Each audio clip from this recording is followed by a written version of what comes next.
Hola, ¿qué tal? Buenas noches. Muchísimas gracias por acompañarnos como siempre a esta hora. Soy Yanane Villanueva y esto es Noticias Repretel. Iniciamos.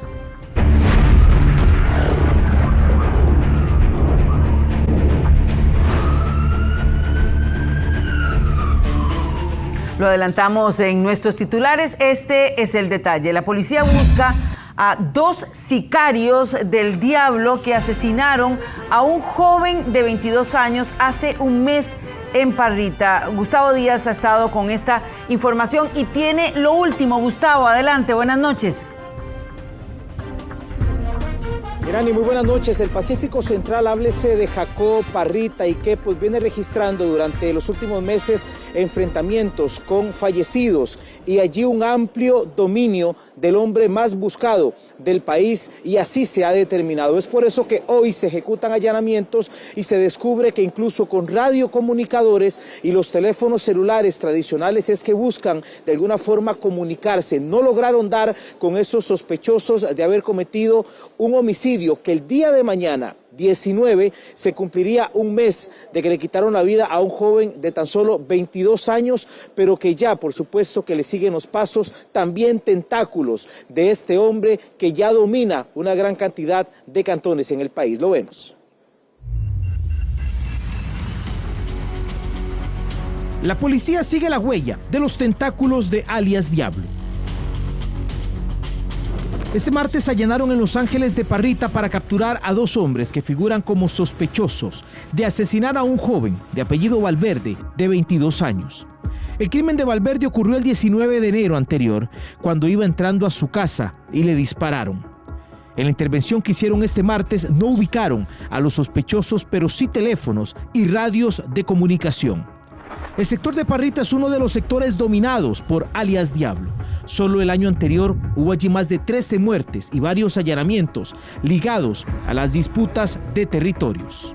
Desde su natal Cariari, Alejandro Arias Monge ha logrado el dominio de más de 14 cantones, con una movilización importante de sus tentáculos. Nosotros pues siempre hacemos todas las coordinaciones del caso necesarias, realizamos investigaciones, estamos deteniendo cada vez a más y más personas, cada vez más y más personas están yendo a prisión preventiva, pero hay una realidad, existen muchas más personas que están deseosas de ocupar el espacio que ha dejado una persona que entró o ingresó a prisión preventiva.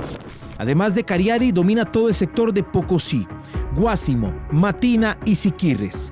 Muy cerca de allí, Sarapiquí y también Turrialba. Se desplazó a San José para hacer alianzas con organizaciones ya establecidas. En el sector de Guanacaste domina la zona de Nicoya y también de Cañas. En Punta Arenas Centro tiene su operación, pero también en Quepos y Parrita y Garavito. En la zona norte domina todo San Carlos, pero también está en Upala y Los Chiles.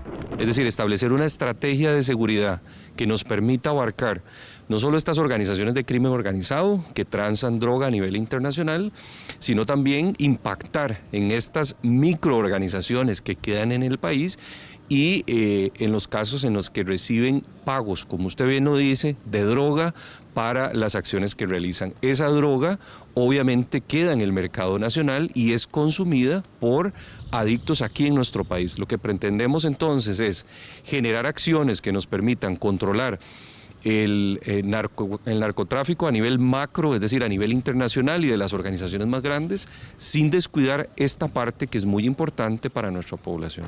Alejandro Arias Monge, alias Diablo, es investigado por 5 causas directamente con expediente abierto, 2 de ellas por homicidio, una por venta de drogas, robo agravado y también amenazas a funcionarios públicos. Como aliados, ha logrado obtener a las mismas autoridades, oficiales de fuerza pública, policía de tránsito y otros empleados de instituciones del Estado, quienes han tenido funciones diferentes. En cada cantón en donde se escucha el nombre de Diablo, se refleja en balaceras, tiroteos y muerte. Lo que se viene registrando, y así lo constata la policía, es un dominio que se viene generando con más homicidios en el sector del Pacífico Central y dan cacería a estos sicarios. El reporte a esta hora de Gustavo Díaz Parrales para Noticias Repretel.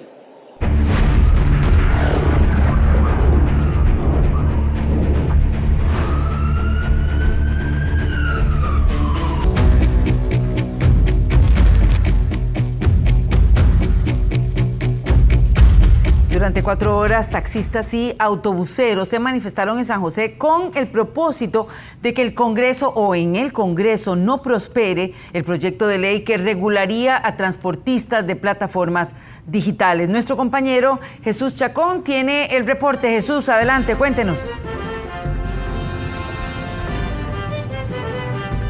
¿Qué tal? Muy buenas noches. Desde ese punto, la estatua de León Cortés fue que inició la manifestación de taxistas y autobuseros en busca de que se dé el veto de la ley 23.110. Todos los detalles los vemos en la siguiente información.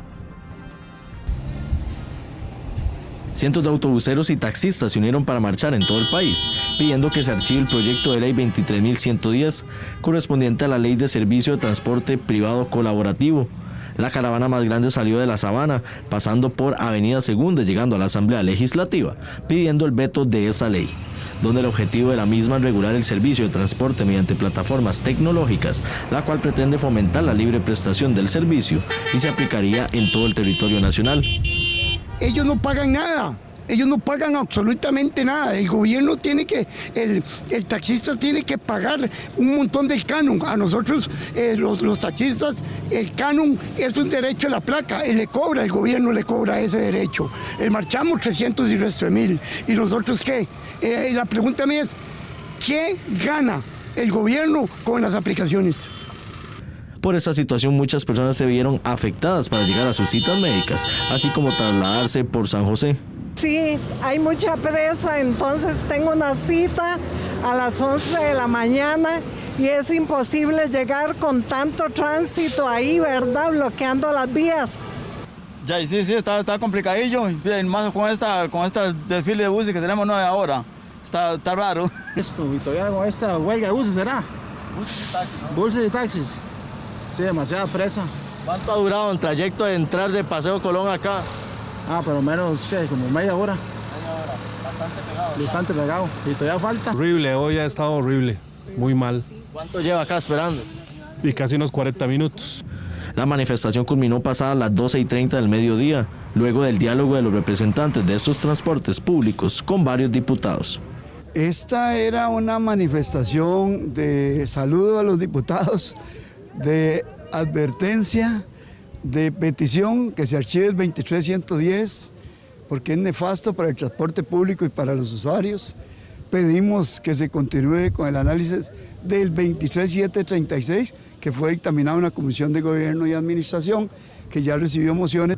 Hubo en algún momento un proyecto de gobierno que fue un proyecto consensuado y negociado. Nosotros no estuvimos en esa mesa, pero sí los compañeros taxistas y también los representantes de las plataformas. Lamentablemente, por otro lado, se presenta otra propuesta que va totalmente contraria a esta línea y que hace prácticamente lo que es liberalizar el servicio. Luego de esto advirtieron que esta manifestación fue parte de la presión para los diputados a la espera de que se vete ese proyecto de ley. En caso de no ser escuchados, volverán a las calles de manera masiva el próximo mes.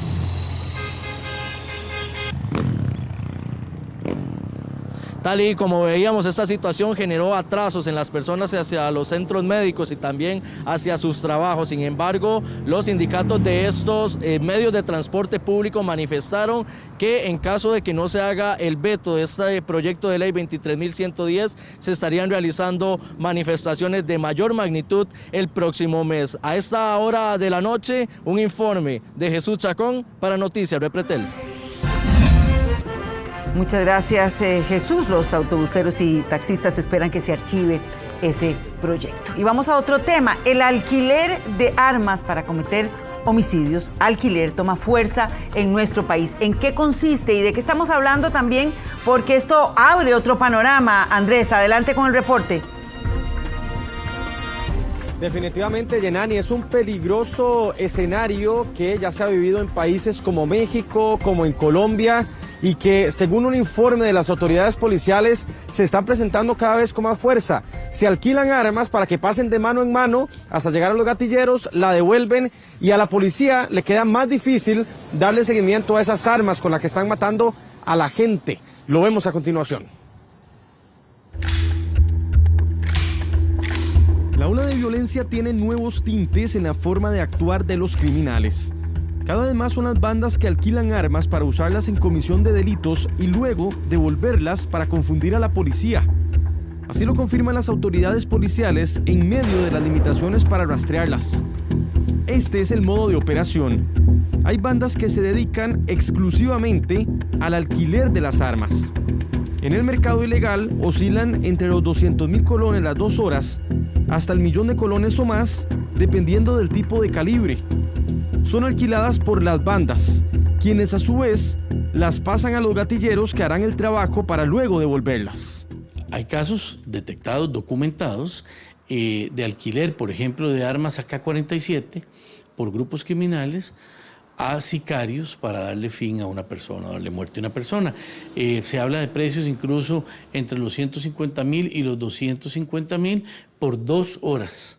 O sea, es una entrega para ejecutar un delito, en este caso un homicidio, y posteriormente la devolución y evidentemente una cancelación dineraria, ¿verdad? Informes del Instituto Costarricense sobre Drogas apuntan a que numerosos tipos de armas de fuego pueden alquilarse hasta por un día entero. Esto facilita a las bandas mantener control del portador. El supuesto dueño denuncia que se la robaron para evitar una responsabilidad en la investigación, y las bandas buscan dejar menos huellas. Estas personas conocen todos los grupos criminales, conocen a qué se dedican y además tienen un stock importante de armas generalmente legales, con permiso, con portación, con toda la documentación necesaria, las alquilan para los delitos y en caso de que el delincuente sea atrapado, pues simplemente salen con la excusa de que se las robaron, de que la extraviaron, de que no se habían dado cuenta y que van a ir a colocar la denuncia. Entonces eso además fractura mucho la actividad criminal y dificulta la trazabilidad, dificulta establecer los vínculos. Un negocio que parece no ser nuevo. En la región se reporta esta modalidad desde el 2001, pero la demanda creció y es cada vez más fuerte en nuestro país. Especialistas señalan con preocupación que estas armas son mayoritariamente utilizadas por menores y jóvenes. Lamentablemente sí, pero además son muchachitos. ¿Usted ha visto el perfil de los sicarios?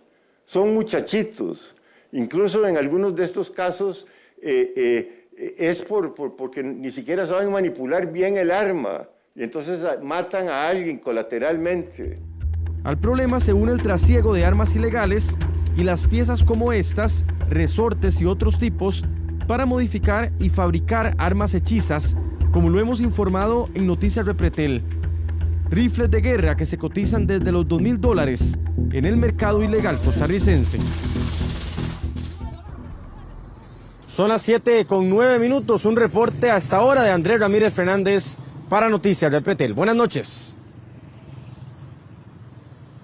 Buenas noches, Andrés, gracias por el reporte. Vamos a otros temas porque el consumo de carne roja en nuestro país ha aumentado en los últimos años.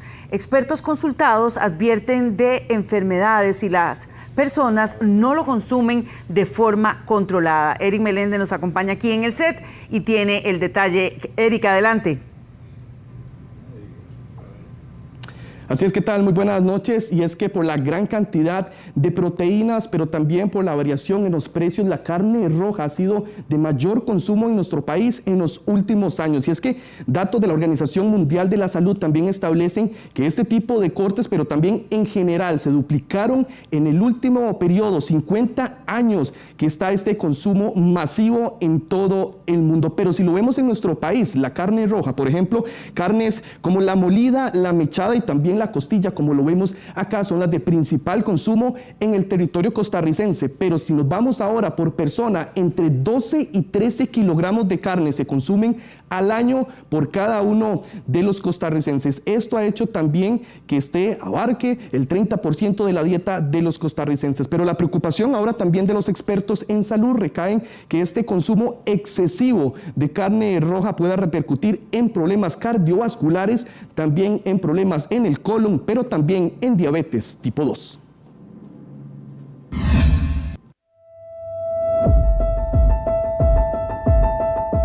La carne roja, una fuente importante de proteínas, hierro, zinc y vitaminas, se ha convertido en parte esencial de la dieta de los ticos. Sin embargo, estudios internacionales revelan de las implicaciones que se debe tener cuando se da en exceso.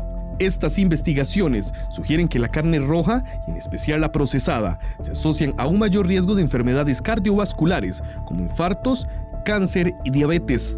De hecho, en las carnes procesadas vemos que tienen altísimas cantidades de nitrógeno y otros productos de desecho, los cuales se vuelven muy difíciles de digerir, pasan al intestino grueso y también terminan produciendo una afección intestinal que en algunas personas termina produciendo metaplasia, incluso cáncer, no solamente eso.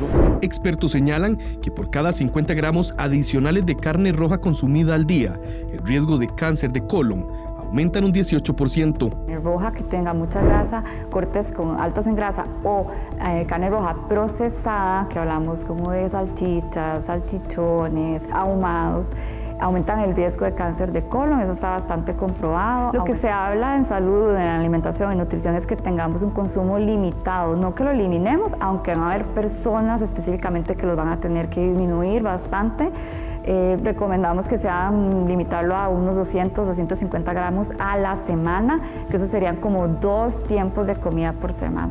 Los tipos de enfermedades que más se atienden en el mundo son el aumento del riesgo de enfermedades del corazón ante la saturación de las grasas, además del riesgo de cáncer de colon. Por su parte, médicos estudian el aumento en el riesgo de diabetes tipo 2, debido a que estas contienen grasas saturadas y colesterol que pueden aumentar la resistencia a la insulina y reducir la sensibilidad a esta.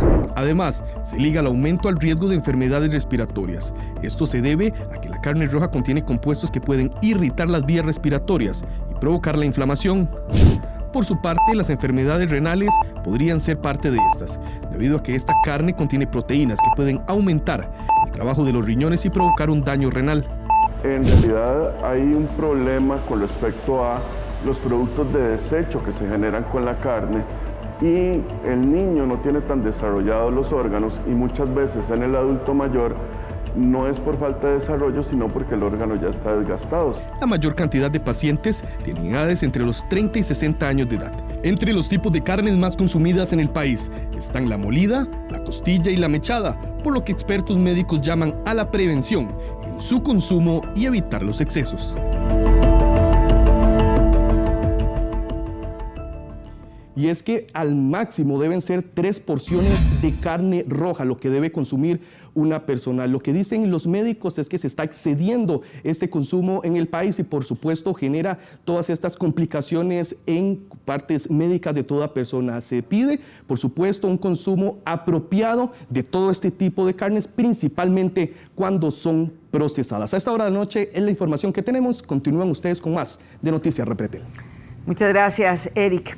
Recope descartó que la fuga de combustible en Barranca se deba a una toma ilegal. Nuestra compañera María Fernanda Chacón nos amplía. Buenas noches. Hola, ¿qué tal? Muy buenas noches. Así es, según Recope, fue un tipo de losa la que afectó el poliducto y generó este derrame de diésel en la zona. Además, Acueductos y Alcantarillados mantendrá los camiones cisterna el día de mañana en ciertas comunidades del sector, ya que aseguran que hoy se tomaron las muestras correspondientes, pero toma tiempo que los sistemas vuelvan a llenarse. Luego de una investigación por parte del equipo técnico de Recope, se descartó que la fuga de diésel en Barranca de Punta Arenas esté relacionada con una toma ilegal. Según la institución, una losa o piedra fue la que generó presión sobre el poliducto y provocó la ruptura del mismo. Ya, y yo tengo a mi mamá, es una señora adulta mayor, la tuve hace poquito aquí en el hospital, pero resulta que ya, y para bañarla a ella hay que estarla limpiando, lavándola, muchos problemas, y aquí hay mucha gente también que también necesitan impedimento de personas, todo etcétera, etcétera, muchos niños. De anoche no hay agua y no se han presentado los cisternas de acueducto. ¿Es preocupante para ustedes, los vecinos? Claro que sí, demasiado niño, demasiada población aquí y necesitamos del agua. Esta situación obligó a Acueductos y Alcantarillados a sacar de operación al menos 9 pozos cercanos al sitio como medida preventiva, lo que genera desabastecimientos en las localidades de San Joaquín, Libertad 81, Barranca Centro, Bonanza y Punta Arenas Centro. Para este miércoles, los camiones cisterna continuarán repartiendo agua. Con el objetivo de salvaguardar la salud y la vida de las personas, se informa que en este momento los 9 pozos que se sacaron de operación el día de ayer se mantienen desconectados. Nuestros equipos técnicos, así como los de Recope y el Ministerio de Salud, hemos tomado muestras en la zona para descartar alguna de esas fuentes haya sido contaminada con diésel en la quebrada Chavites. Una vez que contemos con los resultados de sus análisis, determinaremos si es posible incorporar estas fuentes al acueducto. La alerta se presentó la tarde de este lunes. Unidades de bomberos de El Roble y la unidad especializada de materiales peligrosos también se hicieron presentes en el lugar para ayudar a controlar la situación. En este momento estamos colaborando con Recope en el tema de seguridad, mientras ellos hacen el levantamiento de la losa para poder efectuar la revisión del lugar y determinar efectivamente dónde fue que inició el derrame que ha llegado hacia algunos riachuelos de la zona. Las labores para cambiar la estructura concluirán en las próximas horas. Sin embargo, según Recope, el abastecimiento de combustible está asegurado y se cuenta con suficiente almacenamiento para garantizar el suministro a la terminal de la zona. Recordemos que Acueductos y Alcantarillados descartó cualquier tipo de contaminación en el agua que fue suministrada a la población. Nosotros, por supuesto, nos mantendremos al tanto con este tema y le daremos seguimiento. Desde Pavas, un informe de María Fernanda Chacón para Noticias Repretel. Muchas gracias, María Fernanda. 2 posibles soluciones. Una de ellas, más Cebáis con horarios vespertinos. Esto podría mitigar el colapso de los servicios de emergencias de los hospitales públicos. Nuestra compañera Tracy Morales nos explica. Adelante, Tracy. Así es, ya lo hemos dicho reiteradas veces, el paciente prefiere irse directamente a los hospitales para recibir atención médica y esto está generando una presión muy importante en los servicios de emergencia. Es por eso que esta propuesta abre la luz para descongestionar los servicios de emergencia. No es nuevo que los servicios de emergencias continúen saturados en todos los hospitales y ante la situación actual del Seguro Social, el Sindicato de Salud de la Unión Médica Nacional apuesta a 2 alternativas como posibles soluciones. La primera, crear más Cebáis vespertinos. Y la segunda, que todas las áreas de salud del país tengan servicios de emergencias. Que tenemos que ver lo que está detrás de la cifra y cómo buscar soluciones prácticas y rápidas para poder aplacar un poco esa ocupación. Como ya es sabido, los pacientes prefieren ir directamente a urgencias de hospitales para ser atendidos que consultar primero en los primeros niveles de atención, que son los Cebáis. Para mí la calidad la han bajado. Por ejemplo, yo antes venía, digamos, madrugada y podía sacar citas. Aquí hubo un tiempo en que yo llegaba aquí antes de las 5 de la mañana y no podía agarrar citas. Creo que como al final de año, como que metieron gente, entonces a las 6:30 le daban a uno citas. Pero yo diría que tal vez más Cebáis es como tal vez meter gente que trabaje más temprano.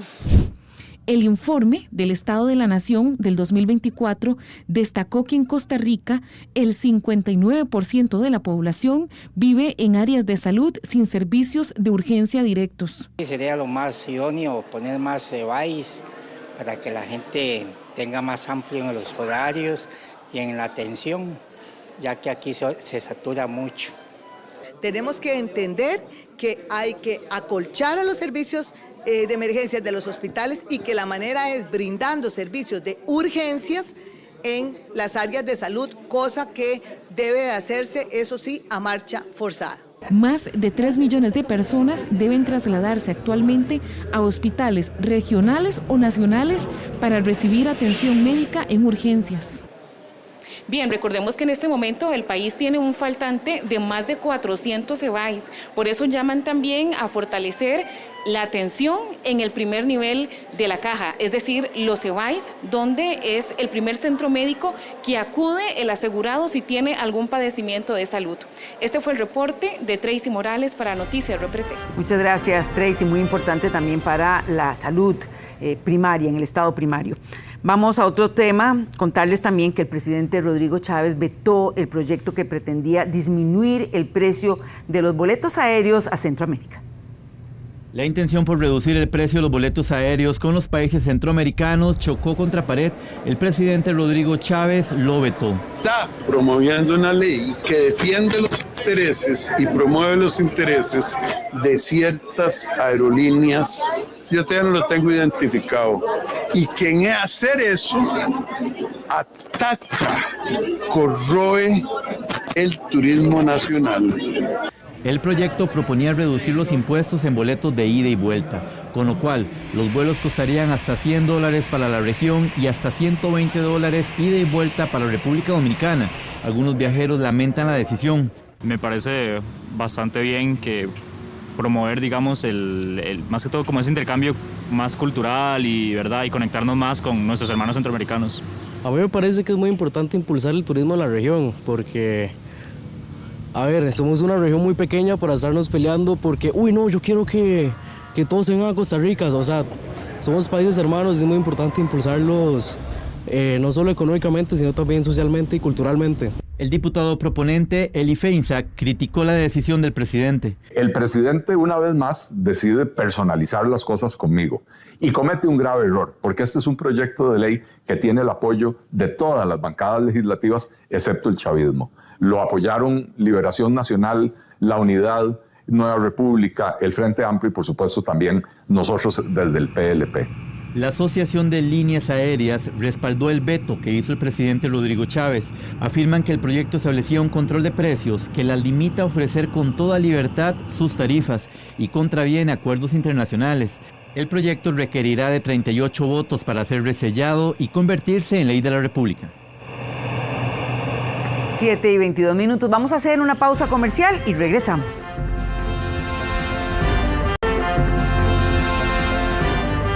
Siempre muy agradecida por su compañía. Los consumidores, con factura en mano incluso, aseguran que comprar por internet es más barato. La ropa y los artículos electrónicos son lo más buscado, esto según Correos de Costa Rica. Génesis Castillo nos cuenta, adelante. Hola, ¿qué tal? Muy buenas noches. El comercio electrónico sigue creciendo y es que Costa Rica tiene una alta bancarización, lo que le permite a los costarricenses comprar por internet de una manera sencilla. Y es que también ahora las plataformas son más seguras y los tiempos de entrega se han reducido. Cada vez hay más sitios para comprar en línea. El comercio electrónico crece a ritmos importantes. Shein, Alibaba, AliExpress y ahora Temu siguen creciendo a pasos agigantados. Sí, también hay más variedad. En realidad cuesta mucho conseguir cosas acá en el país. Entonces sí, comprar afuera suele ser mi opción principal en realidad. Según Correos de Costa Rica, estos son los artículos más pedidos por los costarricenses. Ropa, artículos electrónicos, calzado, bolsos y bisutería. El comercio electrónico crece año con año. Nosotros vemos que los costarricenses cada vez se acostumbran más a realizar sus compras a través de medios electrónicos. Ya no solo es Estados Unidos, sino hay otros mercados. Los consumidores alegan que en Costa Rica hay tiendas que venden muy caro y que por eso recurren al comercio electrónico. Tiempo de espera, va a depender de varios factores. Uno, de cuánto dure la tienda en entregar en las bodegas, en el caso del casillero en Miami, ¿verdad? Porque ya después de tenerlo en nuestro casillero es de 3 a 4 días. En el caso del servicio Box Correos, creció un 21,5% en volumen de paquetería en el 2024.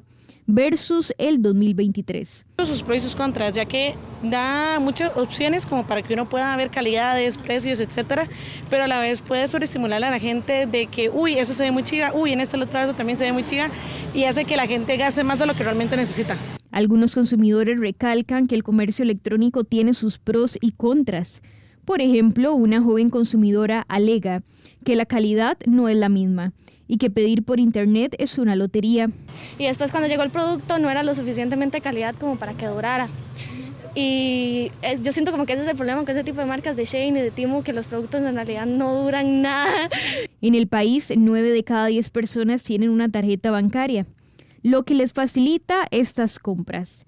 Asimismo, el comercio por internet no solo ha incrementado fuera de nuestro país, sino que ahora hay miles de pymes que operan bajo la virtualidad, es decir, que no tienen tienda física. Únicamente envían sus productos por medio de Correos de Costa Rica. Y según Correos de Costa Rica, los artículos más pedidos por internet son la ropa, el calzado, bisutería y por supuesto toda la parte tecnológica. Desde Zapote, este fue un reporte de Génesis Castillo para Noticias Repretel.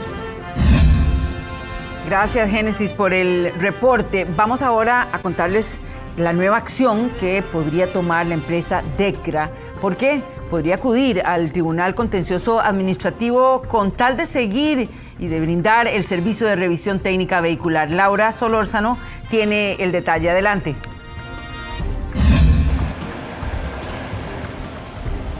Hola, ¿qué tal? Así de muy buenas noches. Bueno, ¿cuál es la situación actual de la empresa alemana DECRA sobre el servicio que brinda la revisión técnica aquí en el país?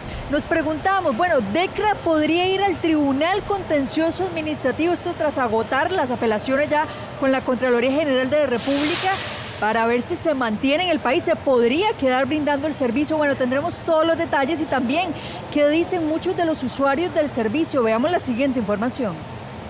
El 28 de octubre del 2024, la alemana DECRA cumplió 2 años de brindar el servicio de revisión técnica en el país. Según datos de la empresa, ha recibido más de 4,3 millones de inspecciones de vehículos en Costa Rica. Actualmente, DECRA mantiene sus operaciones porque el COSEBI extendió el plazo para que brindara el servicio, ya que se realizó un concurso para elegir a la nueva empresa.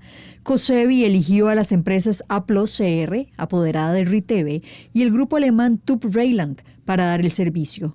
Sin embargo, DECRA ha apelado la decisión en varias ocasiones ante la Contraloría General de la República y este último trámite el ente consultivo comunicó que se encuentra en etapa de análisis y que por ley tiene un plazo de resolución que vence el 3 de abril de este 2025.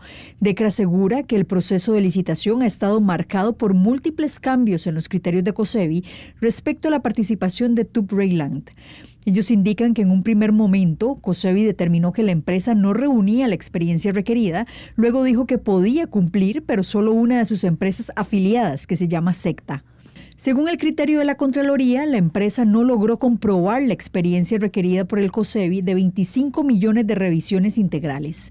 ¿Utilizará DECRA su último as bajo la manga de ir al Tribunal Contencioso Administrativo? Que la ley de tránsito sí establece la necesidad de que deben ser varios operadores. En este caso se ha considerado que lo técnicamente conveniente son al menos 2, ¿verdad? No debería haber afectaciones, recordemos que es un servicio público. Nosotros al contencioso administrativo Randall ya estamos preparados, la respuesta es sí, sin embargo nosotros... O sea, si la Contraloría les dice hoy que no va al contencioso. Al contencioso administrativo, correcto. Sin embargo, nosotros realmente vinimos aquí para ser un socio estratégico del país. El permiso de uso precario que tiene DECRA vence en julio de este 2025, pero podría extenderse hasta que quede en firme cuál sería la empresa que brindaría el servicio. Así lo confirmó el viceministro de Transportes. Mientras, la pregunta que se hacen los conductores es si la revisión se mantiene tal cual. Eso puede llevarse algunas semanas. Mientras eso sucede, el servicio de revisión técnica continúa de la misma manera, las citas se continúan dando con el operador actual, que es DECRA. Para algunos usuarios, si DECRA se va, el panorama podría ser muy diferente y hasta enredado, como ocurrió cuando RITEVE terminó sus funciones. El proceso iniciaría nuevamente y los conductores tendrían que ajustarse al orden del número de placa que quedó listo o que debe ir a revisión. Esperaría, digamos, que sea lo más transparente posible, ¿verdad? Y que Dios nos acompañe, ¿verdad? Creo que debe mantenerse, se ha dado un buen servicio y el precio es cómodo. Entonces me parece que debe mantenerse. Si es enredado ahora, pienso que va a ser más enredado. Por ello, las autoridades piden a la población porque ya no se ponen más cosas ahora. Por el momento, las personas podrán seguir haciendo su revisión técnica en todas las estaciones de DECRA a nivel nacional. Bueno, COSEBI lo ha dicho, ha sido claro ante la situación actual sobre análisis también ahorita por parte de la Contraloría General de la República, pues la última apelación y ese trámite que se analiza por parte de DECRA, ¿podría la empresa mantenerse un tiempo más en el uso precario hasta que se llegue a definir, cuál sería la situación de la revisión técnica en el país? Este es un informe Laura Solórzano para Noticias Repretel. Muchas gracias, Laura, por la información. A partir de este miércoles, tome nota, y hasta el domingo 23 de febrero se va a construir un paso a nivel de la línea férrea en el punto que está en Plaza González Víquez. Esta obra va a afectar tanto el tránsito de vehículos como el servicio de trenes entre las estaciones del Pacífico y del Atlántico. Por esta razón, se va a cerrar por completo el paso de vehículos en la zona y se van a suspender 4 servicios diarios de tren. Los trabajos incluyen la reconstrucción del paso a nivel en un tramo de 55 metros. También se van a colocar los nuevos rieles y se va a nivelar la vía. Estas son algunas de las obras que se van a ejecutar ahí. Siempre sobre el mismo tema, compartimos en pantalla, ahí usted puede observar los horarios afectados, el de las 6:23 de la mañana en la estación de Plaza González Víquez, a las 7 de la mañana en la estación Atlántico al Pacífico, a las 4 de la tarde llegará solo hasta la estación del Pacífico y a las 4:53 de la tarde terminará en la estación del Pacífico. Requiere realizar un cierre total del paso vehicular desde las 6 a.m. del día miércoles hasta las 8 p.m. del domingo, por lo que le solicitamos a los conductores que transitan esa zona utilizar rutas alternas. Además, es importante mencionar a los usuarios del tren que solamente 4 de los 94 servicios se verán afectados diariamente, debido a que no tendremos la conexión entre la estación del Atlántico y Pacífico habilitada. Y el periodo que va de marzo a mayo va a estar acompañado de lluvia, incluso en las regiones donde en estos momentos hay época seca.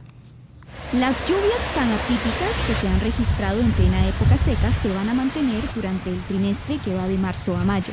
Así lo proyecta el Instituto Meteorológico Nacional. Y este patrón o este escenario se va a seguir replicando en lo que resta de febrero, que es algo que ha venido sucediendo en la primera quincena de febrero. Para marzo también se esperan algunas lluvias aisladas en estas regiones que se encuentran dentro de su época seca, es decir, toda la vertiente del Pacífico, el Valle Central, zona norte, occidental o Blue.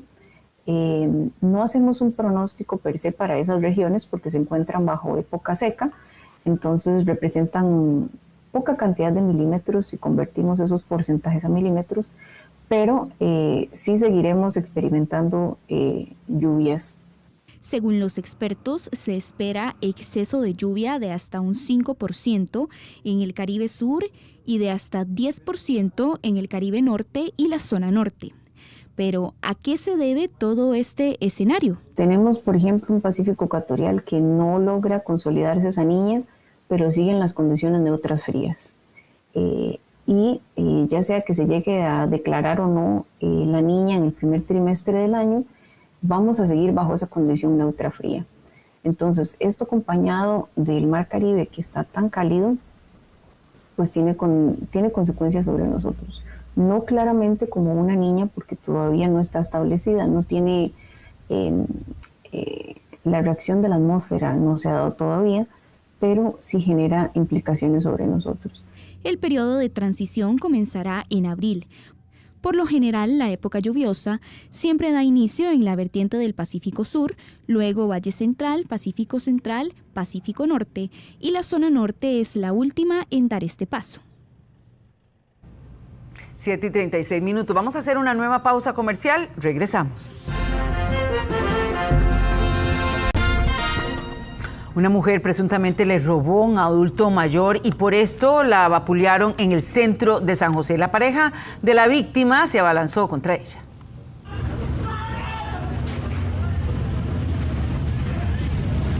Así de mal le fue una presunta ladrona en calle 4, avenida 5 en el centro de San José. La agresión se la propinó la esposa de un adulto mayor que estaba en estado de indefensión y luego de enterarse que le había robado, arremetió contra ella. La golpiza fue captada con un celular. Sí, ella alega que supuestamente la señora les pasa robando a los viejillos en los bares, algo así. Y entonces eso fue lo que se molestó de ella. ¿Y aliada con el otro señor que también aparece ahí? Aliada con el otro señor, sí, supuestamente ese es el timo de ella, algo así. Escuché decir, ¿verdad? No. Pero sí fue toda una golpiza. Sí, claro, ahí los tiró a los dos. Y fue que la quitaron, y que mucha gente dijo que no, que ya no, que déjelo, que déjelo. Y entonces ellos se fueron, porque si no lo hubiera seguido dando. Según las denuncias que se presentaron en lo que va del año en el centro de San José, son 525 delitos contra la propiedad a personas. De ellos, 276 asaltos, 240 hurtos y 9 robos. En el caso de la mujer vapuleada, ya tenía antecedentes. La señora que defendió al señor era su esposa. Ellos eran pareja. Entonces la otra persona era desconocida. Era desconocida que tengo entendido que tiene antecedentes acá por cometer varios tipos de fechorías, ¿verdad? En San José, las persecuciones y molestia de personas es total cuando ocurre un delito contra la propiedad.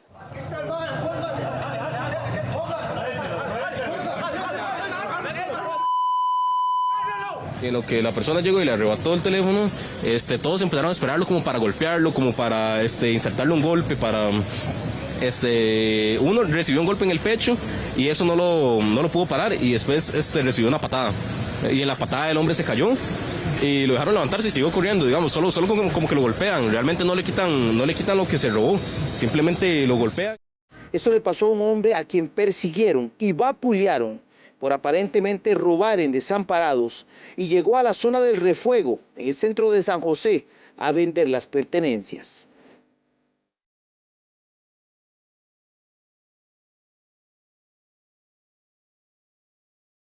En promedio ocurre un asalto cada 4 horas y un hurto cada 5 horas en San José.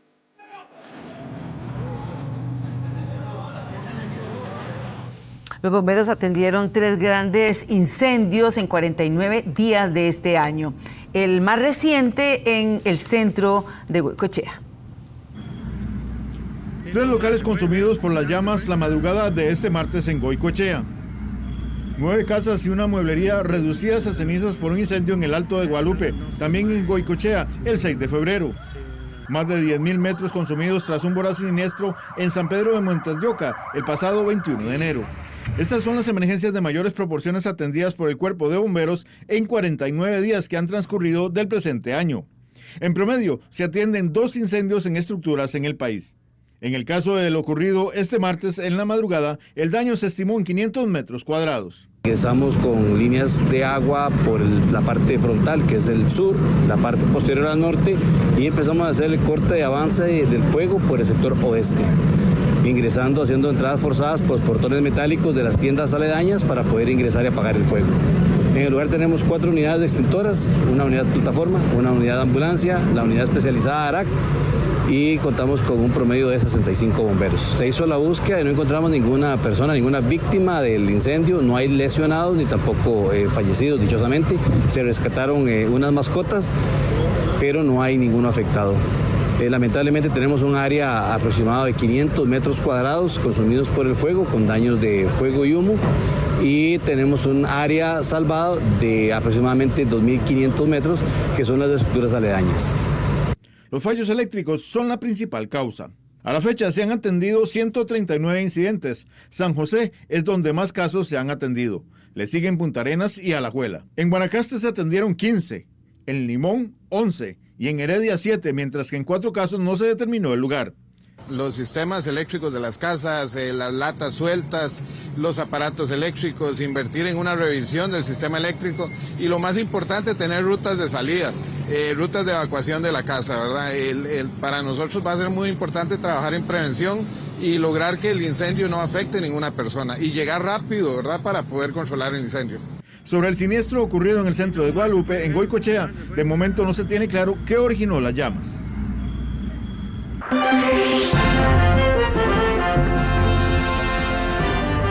El crédito de aproximadamente $350 millones para atender obras por desastres naturales podría retrasarse en la Asamblea Legislativa. Hay dudas con respecto a la gestión de los proyectos. Nuestro compañero Rodrigo Guevara nos amplía desde el Congreso. Adelante.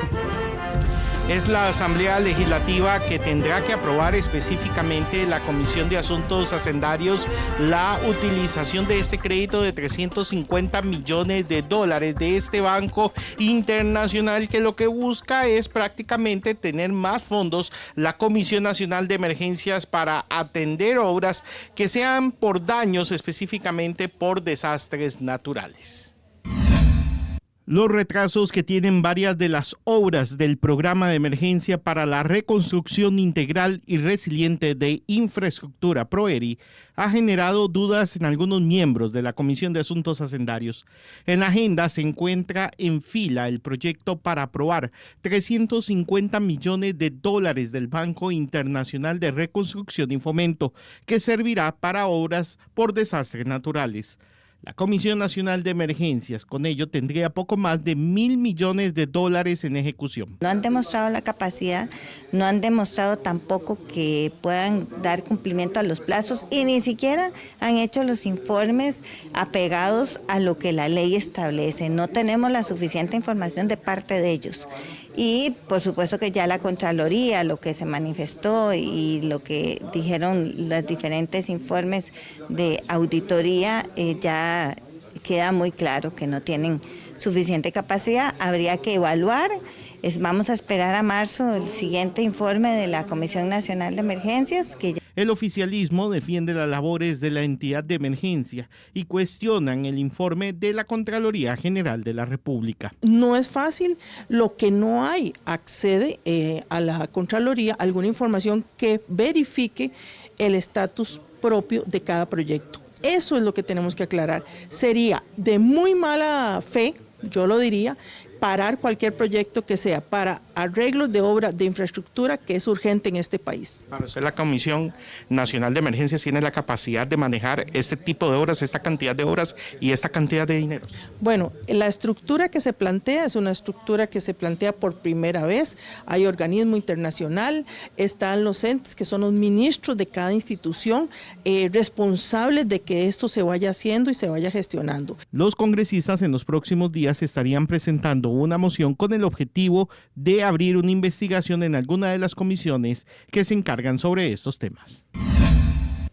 Será en marzo entonces que la Comisión de Asuntos Hacendarios vuelva a recibir en audiencia al presidente de la Comisión Nacional de Emergencias para que dé un balance de lo que está ocurriendo con el crédito de 700 millones de dólares que es utilizado para más de 500 obras por riesgo inminente. Desde el Congreso, este es un informe de Rodrigo Guevara Gómez para Noticias Repretel. Muchas gracias, Rodrigo, por el reporte. Hacemos una nueva pausa y regresamos. Repretel. Muchísimas gracias por su compañía. Recuerde que en la noche todavía nos queda una edición 11 en punto. Les espero, cuídense muchísimo. Les dejamos ahora con Deportes Repretel.